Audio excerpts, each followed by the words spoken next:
Վերջին օրերին հազարավոր մարդիկ հետևում էին Փամբա գետում ընթացող որոնողական աշխատանքներին։ Ամեն օր մարդիկ սպասում էին մի լուրի, որը ցավոք ոչ ոք չէր ցանկանում լսել։ Ու հենց այդ օրերին հանրությունը սկսեց հաճախ լսել մեկ անուն՝ Վահե Մելքոնյան։ Հունիսի 17-ին նա հայտնաբերեց 7-ամյա երեխայի մարմինը, սակայն դրանից հետո որոնումները չդադարեցին։ Գետում դեռևս որոնվում էր 13-ամյա քուրը։ Օրեր շարունակ ջրասուզակները, փրկարներն ու կամավորները շարունակում էին աշխատանքը, անցնելով գետի տարբեր հատվածներով, ստուգելով ամենադժվար վայրերը։ Հունիսի 22-ին, դեպքից 8 օր անց, հենց ջրասուզակ Վահե Մելքոնյանն էր, որ հայտնաբերեց նաև 13-ամյա աղջկա մարմինը։ Այսպիսով ավարտվեց օրեր շարունակ ողջ Հայաստանը հուզած որոնողական գործողությունը։ Բայց այս պատմության մեջ շատերը խոսեցին ողբերգության մասին, իսկ քիչ մարդիկ ուշադրություն դարձրին այն մարդկանց, ովքեր ամեն օր մտնում էին գետի սառը և վտանգավոր ջրերի մեջ։ Որոնողական աշխատանքների ընթացքում նրանք աշխատում էին ուժեղ հոսանքի, վատ տեսանելիության և մեծ վտանգների պայմաններում։ Երբ ափին հարյուրավոր մարդիկ սպասում էին նորությունների, ջրասուզակները շարունակում էին սանտիմետր առ սանտիմետր ուսումնասիրել գետի հունը։ Վահե Մելքոնյանի անունը վերջին օրերին դարձավ այդ աշխատանքի խորհրդանիշը։ Աշխատանք, որի մասին սովորաբար չեն խոսում այնքան ժամանակ, մինչև չլինի դեպքը։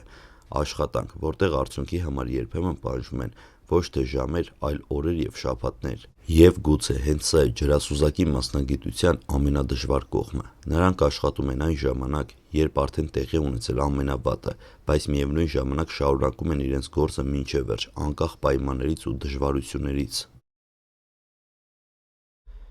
Այս օրերին Հայաստանի ուշադրության կենտրոնում էր Լոռու մարզում տեղի ունեցած ողբերգական դեպքը, որը հուզել էր հազարավոր մարդկանց։ Մեկ շաբաթ շարունակ տասնյակ փրկարներ, ջրասուզակներ, ոստիկաններ և կամավորներ որոնում էին Փամբա գետում անհետացած երկու քույրերին՝ 7-ամյա Նարէին և 13-ամյա Նարինեին։ Շատերը մինչև վերջին պահը հույս ունեին, որ գոնե ավագ քույրը կգտնվի ողջ։ Սակայն որոնողական աշխատանքների ավարտը բերեց ամենացավալի լուրը։ Առավոտյան ժամերից սկսած որոնումների ընթացքում ջրասուզակները կրկին ուսումնասիրում էին գետի այն հատվածները, որոնք արդեն բազմիցս ստուգվել էին նախորդ օրերին։ Գետը սակայն հերթական անգամ ցույց տվեց իր բարդ ու անկանխատեսելի բնույթը։ Տեղանքը լի էր խորշերով, խոռոչներով, ծառերի արմատներով և տարիների ընթացքում կուտակված տարբեր աղբով։ Ջրի տակ կային նաև բետոնե բեկորներ, մետաղական մասեր ու այլ խոչընդոտներ, որոնք զգալիորեն բարդացնում էին որոնողական աշխատանքները։ Հենց այդպիսի վտանգավոր հատվածներից մեկում էլ ջրասուզակ Վահե Մելքոնյանը հայտնաբերեց աղջկա մարմինը։ Նրա խոսքով, որոնվող հատվածը չափազանց դժվարամատչելի էր։ Ջրի տակ անհրաժեշտ էր բառացիորեն սանտիմետր առ սանտիմետր ուսումնասիրել յուրաքանչյուր խոռոչ։ Որոնումների ընթացքում նա իջել էր ծառերի արմատների և տարբեր կուտակումների տակ գտնվող տարածքներ, որտեղ տեսանելիությունը գրեթե զրոյական էր։ Ավելի վաղ, նույն որոնողական գործողությունների ընթացքում հայտնաբերվել էր նաև կրտսեր քույրը՝ 7-ամյա Նարեն։ Այսպիսով, մեկ շաբաթ շարունակվող որոնումները ավարտվեցին երկու երեխաների հայտնաբերմամբ, սակայն ոչ այն արդյունքով, որի համար աղոթում էին ընտանիքը, հարազատներն ու հազարավոր քաղաքացիներ։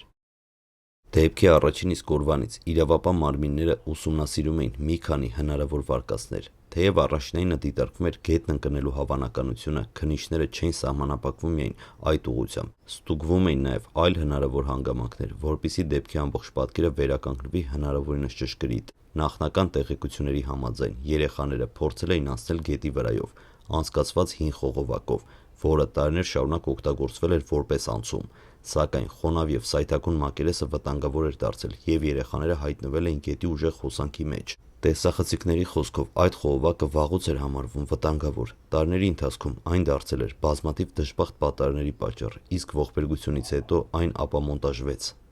Երբ առաջին ահազանգերը տարածվեցին, շատերը չէին պատկերացնում, որ որոնողական աշխատանքները կշարունակվեն օրեր շարունակ։ Սկզբում բոլորը հույս ունեին, որ երեխաներին հնարավոր կլինի արագ գտնել, սակայն ժամերը անցնում էին, հետո օրերը, իսկ որևէ հստակ արդյունք դեռ չկար։ Փամբա գետի տարբեր հատվածներում սկսվեց լայնածավալ որոնողական գործողություն։ Աշխատանքներին ներգրավվեցին փրկարներ, ջրասուզակներ, ոստիկաններ և բազմաթիվ կամավորներ։ Յուրաքանչյուր նոր օր սկսվում էր նույն հույսով։ Հնարավոր է հենց այսօր գտնվի որևէ հետք, որը կօգնի հասկանալ, թե ինչ է տեղի ունեցել։ Գետի երկայնքով հետազոտվում էին այնպիսի հատվածներ, որտեղ հոսանքը կարող էր տեղափոխել մարդկանց կամ տարբեր առարկաներ։ Միաժամանակ ստուգվում էին ափամերձ տարածքները, թփուտները, կամուրջների տակ գտնվող հատվածները եւ այն բոլոր վայրերը, որոնք կարող էին կարևոր նշանակություն ունենալ որոնումների համար, սակայն աշխատանքները հեշտ չէին։ Փամբա գետի որոշ հատվածներում ջրի հոսանքը բավական արագ է, իսկ հատակը անհարթ։ Տարիների ընթացքում գետի մեջ կուտակվել էին տարբեր տեսակի աղբ, շինարարական մնացորդներ, ծառերի ճյուղեր եւ այլ խոչընդոտներ։ Այդ ամենը ոչ միայն դժվարացնում էր որոնումները, այլ վտանգ էր ստեղծում հենց փրկարարների համար։ Որոնումներին մասնակցած մարդկանց խոսքով հաճախ անհրաժեշտ էր միևնույն տարածքը կրկին ու կրկին ստուգել։ Ջրի հոսքը կարող էր փոխել իրավիճակը, տեղաշարժել տարբեր առարկաներ կամ բացել այն հատվածները, որոնք նախորդ օրերին հնարավոր չէր ամբողջությամբ ուսումնասիրել։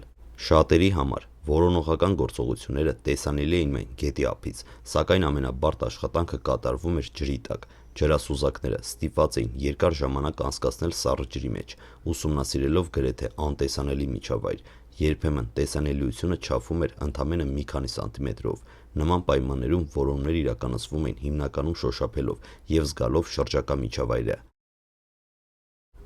Յուրաքանչյուր խոռոչ, յուրաքանչյուր արմատ, յուրաքանչյուր կուտակում պետք է մանրակրկիտ ստուգվեր։ Մի փոքր բացթողումը կարող էր նշանակել, որ կարևոր հատվածը մնում է չուսումնասիրված։ Հենց այդ պատճառով որոնողական աշխատանքները պահանջում էին ոչ միայն ֆիզիկական ուժ, այլ նաև մեծ համբերություն եւ կենտրոնացում։ Ջրասուզակները ստիպված էին ժամերով աշխատել այնպիսի պայմաններում, որտեղ յուրաքանչյուր շարժում պետք է զգույշ լիներ։ Որոնողներից շատերը հետագայում նշեցին, որ նման դեպքերում ամենածանր բանը ոչ թե ֆիզիկական ծանրաբեռնվածությունն է, այլ հոգեբանական լարվածությունը։ Բոլորը հասկանում էին, որ ժամանակը կարևոր դեր ունի եւ յուրաքանչյուր անցնող օր ավելի է դժվարացնում իրավիճակը։ Չնայած օրերի ընթացքում որևէ դրական լուր չէր ստացվում, շատերը շարունակում էին հավատալ, որ հնարավոր է երեխաներից գոնե մեկը ողջ գտնվի։ Սոցիալական ցանցերում տարածվում էին աջակցության գրառումներ, մարդիկ աղոթում էին, հետևում նորություններին եւ սպասում ցանկացած տեղեկության։ Յուրաքանչյուր նոր հաղորդագրություն մեծ ուշադրության էր արժանանում։ Երբեմն տարածվում էին չճշտված տեղեկություններ, որոնք հետո չէին հաստատվում։ Այդ պատճառով պաշտոնական աղբյուրները պարբերաբար կոչ էին անում վստահել միայն հաստատված տեղեկություններին։ Այդ օրերին Լոռու մարզում ձևավորվել էր յուրահատուկ համախմբվածություն։ Շատ քաղաքացիներ, որոնք անձամբ չէին ճանաչում ընտանիքին, հետևում էին դեպքի զարգացմանը եւ իրենց աջակցությունն էին հայտնում։ Ոմանք մասնակցում էին որոնումներին, մյուսները սնունդ կամ անհրաժեշտ պարագաներ էին հասցնում աշխատող խմբերին, իսկ շատերը պարզապես փորձում էին որևէ կերպ օգտակար լինել։ Երբ երկու երեխաների հայտնաբերման մասին տեղեկությունը հաստատվեց, ցավի հետ միասին առաջ եկան նաև բազմաթիվ հարցեր, ինչպես էր հնարավոր, որ վտանգավոր համարվող հատվածը դեռ օգտագործվում էր որպես անցում։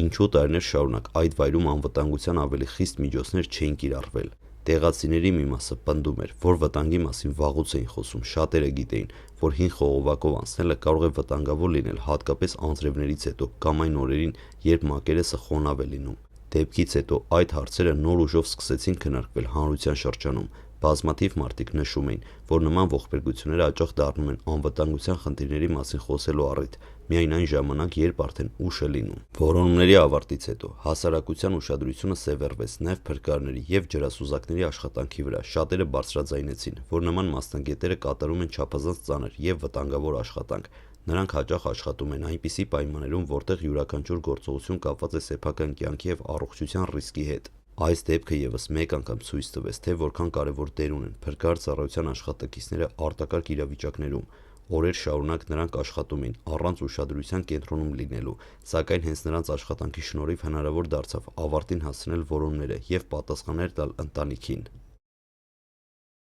Երբ հաստատվեց ամենածանր լուրը, դեպքի վայրում գտնվող մարդկանցից շատերը չէին կարողանում թաքցնել հուզմունքը։ Մեկ շաբաթ շարունակ մարդիկ ապրում էին անորոշության մեջ, սպասելով որևէ նորության, թեև օրերի ընթացքում հույսը գնալով նվազում էր,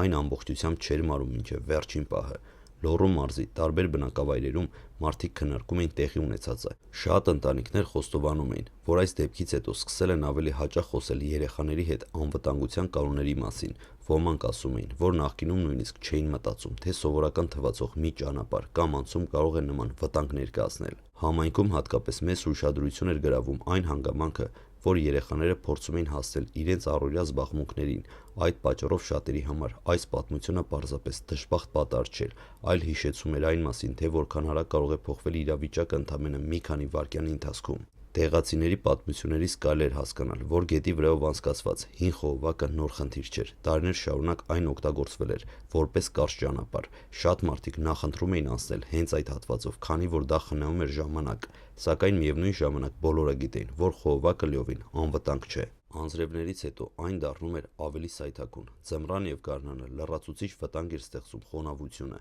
իսկ գետի ուժեղ հոսքը նույնիսկ փոքր սխալի դեպքում կարող էր ողբերգական հետևանքների հանգեցնել։ Այս դեպքից հետո սկսվեցին քննարկումներ այն մասին, թե որքան կարևոր է ժամանակին արձագանքել նման վտանգներին։ Շատերը համոզված էին, որ անվտանգության հարցերը չպետք է ուշադրության կենտրոնում հայտնվեն միայն դժբախտ պատահարից հետո։ Այս ողբերգությունը դարձավ հերթական հիշեցումը, որ անվտանգության կանոնները գրված են իրական վտանգներից պաշտպանելու համար։ Շատ դեպքերում մարդիկ տարիներով օգտվում են որևէ ճանապարհից կամ անցումից և աստիճանաբար սկսում են այն ընկալել որպես սովորական բան, սակայն վտանգը կարող է պահպանվել նույնիսկ այն դեպքում, երբ երկար ժամանակ որևէ միջադեպ չի գրանցվել։ Մասնագետները մշտապես խորհուրդ են տալիս երեխաներին չթողնել միայնակ վտանգավոր տարածքներում, իսկ ծնողներին հնարավորինս հաճախ քննարկել անվտանգության թեմաները։ Կարևոր է նաև, որ համայնքներում ժամանակին արձագանքեն այն վայրերին, որոնք կարող են վտանգ ներկայացնել բնակիչների համար։ Որքան շուտ են հայտնաբերվում և լուծվում նման խնդիրները, այնքան մեծ է հավանականությունը, որ հնարավոր կլինի կանխել նոր դժբախտությունները։